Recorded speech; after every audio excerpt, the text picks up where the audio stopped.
Satish sir ಮಗನನ್ನ ಇಂಡಸ್ಟ್ರಿಗೆ introduce ಮಾಡ್ತಿದ್ದೀರಾ ಅಂತ ಕೇಳ್ಪಟ್ವಿ. ಹೌದು. ಫಿಲ್ಮ್ ಚೇಂಬರ್ ಬಂದಿದ್ವಿ. ಹೌದು. ಏನು ಉದ್ದೇಶ ಏನು ಇಲ್ಲ ನೀವೇ ಎಕ್ಸ್ಪ್ಲೈನ್ ಮಾಡಿ. ಯಾರಿವ್ರು? ಅಯ್ಯೋ ಎಂಥ ಮಾತು ಕೇಳ್ಬಿಟ್ಯಮ್ಮ. ನನ್ ಕೇಳ್ದಂಗೆ ಬೇರೆ ಯಾರು ಕೇಳ್ಬಿಟ್ಯಾ?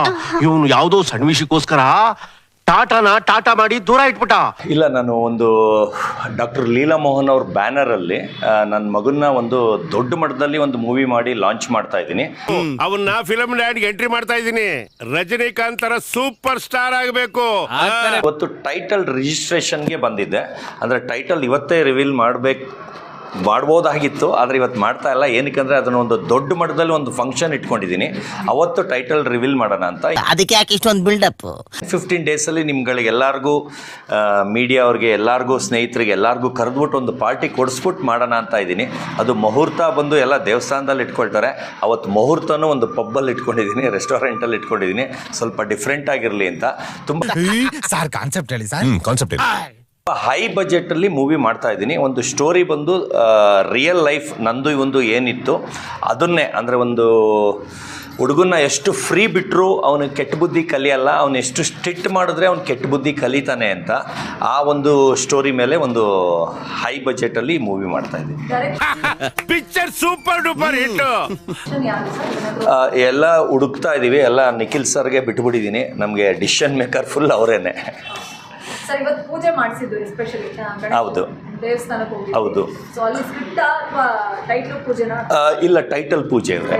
ಚಿಕನ್ 65, ಮಟನ್ ಬಿರಿಯಾನಿ, ಹಂದಿ ಮಾಂಸ, ಕೈಮಾ ಉಂಡೆ, ಬ್ರೈನ್ ಫ್ರೈ.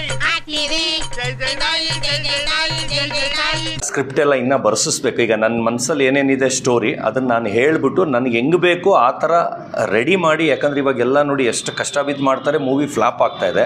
ಆದರೆ ನಂದು ಆ ಥರ ಆಗಬಾರ್ದು ಅಂತ ನನ್ನದೇ ಆದ ಓನ್ ತಲೆ ಇದೆ. ಅದು ನಾನು ಚಾಲೆಂಜ್ ಮಾಡಿದ್ದೀನಿ. ಇಂಡಿಯಾಗೆ ನಂಬರ್ 2 ಹೀರೋ ಮಾಡ್ತೀನಿ ಅಂತ. ಜಾಸ್ತಿ ಆಯ್ತು, ತುಂಬಾ ಜಾಸ್ತಿ ಆಯ್ತು ಅನ್ನಿಸ್ತಿಲ್ಲ ನಿಮ್ಗೆ? ಇಲ್ಲ,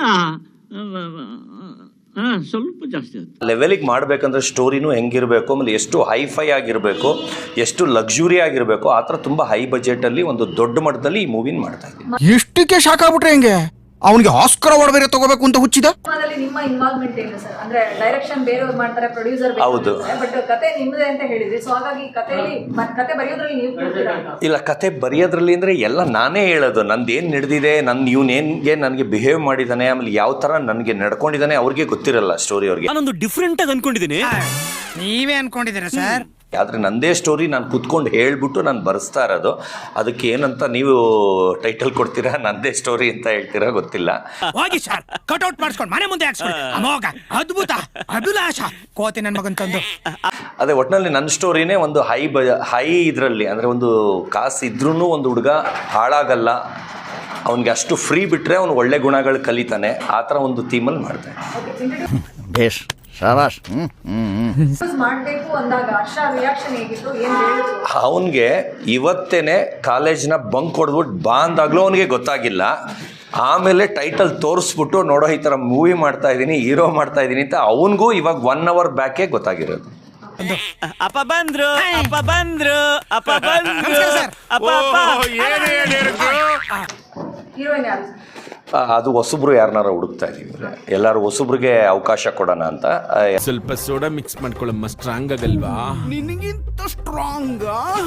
ನಿಖಿಲ್ ರಾವ್ ಅವರೇ ನಮಗೆ ಡಿಸಿಷನ್ ಮೇಕರು. ಯಾಕಂದ್ರೆ ಅವರು ಒಂಥರ ನಮಗೆ ಎಲ್ಲ ಥರನೂ ಅಂತಲೇ ಹೇಳ್ಬೋದು. ಒಂಥರ ನನ್ನ ಅಣ್ಣ ತಮ್ಮ ಥರನೇ ಹೇಳ್ಬೋದು. ಇಲ್ಲ ಸರ್, ಸುಳ್ಳು ಫುಲ್ ಅವ್ರ ಸಪೋರ್ಟ್ ಇರೋದ್ರಿಂದನೇ ಇಷ್ಟು ಬೇಗ ಸ್ಟಾರ್ಟ್ ಮಾಡಿದ್ದು. ಅವ್ರ ಸಪೋರ್ಟ್ ಇಲ್ಲ ಅಂದಿದ್ರೆ ಇಷ್ಟು ಬೇಗ ಸ್ಟಾರ್ಟ್ ಆಗ್ತಾ ಇರಲಿಲ್ಲ. ನನ್ನ ಮೇಲೆ ಹಣೆ ಇಟ್ಟು.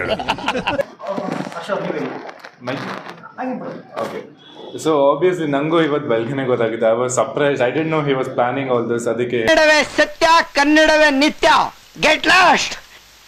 ಹೇಳ್ದಾಗ ತುಂಬಾ ಶಾಕ್ ಆಯ್ತು. ಇನ್ನು ಕಾಲೇಜ್ ನಡೀತತ್ತೆ, ಇದಿದ್ದು ಮಧ್ಯಾಹ್ನ ಇದೆಲ್ಲ ಸ್ಟಾರ್ಟ್ ಮಾಡ್ತೀವಿ ಅಂತ. So obviously I am excited. So ನೋಡೋಣ ಹೆಂಗೋಗುತ್ತೆ. ಬರೋ ಇಲ್ಲಿ ನವರಸಗಳು ನಿನ್ನಲ್ಲಿ ಇದೆ ಕಣೋ, ಆದ್ರೆ ಮಿಕ್ಸಿಲಿ ಹಾಕಿ ಯಾರೋ ರುಬ್ಬಿಟ್ಟವ್ರೆ. ಲಾಂಚ್ ಆಗ್ತಿರೋದು ಕನ್ನಡ ಇಂಡಸ್ಟ್ರಿ. ನಿಮಗೆ ಯಾರು ಒಂದು ಗಾಡ್ ಫಾದರ್ ಅಂತ, ಅಪ್ಪನೇ ಗಾಡ್ ಫಾದರ್ ಅಂತ ಹೇಳ್ತೀರಿ, ಬಟ್ ಒಂದು ಇಂಡಸ್ಟ್ರಿ ಸ್ಟಾರ್ ಯಾರು ನಿಮಗೆ? ಇವ್ರು ನೋಡಿದ್ರೆ ನಾನು ಇನ್ಸ್ಪೈರ್ ಆಗಿ ತಗೊಂಡಿದ್ದೀನಿ ಇಂಡಸ್ಟ್ರಿಗೆ ಬರಕ್ಕೆ ಅನ್ನೋ ಥರದ್ದು ಯಾರು? ಸೊ ಇನ್ಸ್ಪಿರೇಷನ್ ಕನ್ನಡ ಇಂಡಸ್ಟ್ರಿಯಲ್ಲಿ ಆಬ್ವಿಯಸ್ಲಿ ಯಶ್. ಚೀಪ್ ಅನಿಸ್ಬಿಡ್ತು ಅಂದ್ರೆ ನಿಮ್ಮ ಹಿಂದೆ ಹಳೆ ಮೂವಿಯಿಂದಾನು ತುಂಬಾ ನೋಡಿದ್ದೀನಿ ಚಿಕ್ಕವನಿದ್ದಾಗಿಂದ. So obviously I am very inspired by him. So yeah, I want to go on his footsteps. ಅದಕ್ಕೆ ಮೈಕ್ ಹಾಕೊಂಡು ಊರ್ ತುಂಬಾ ಕೂಗ್ಬಿಡು. ಅಂಡ್ರ ಬೇವರ್ಸಿ ಎಲ್ಲಿಗೆ ಬರ್ತಾ ಸಿನಿಮಾ ಸಿನಿಮಾ ಅದಕ್ಕೇನು ಬೆಲೆ ಇಲ್ವೇನಲ್ಲ, ಅದಕ್ಕೊಂದು ಮರ್ಯಾದೆ ಇಲ್ವೇನಲ್ಲ.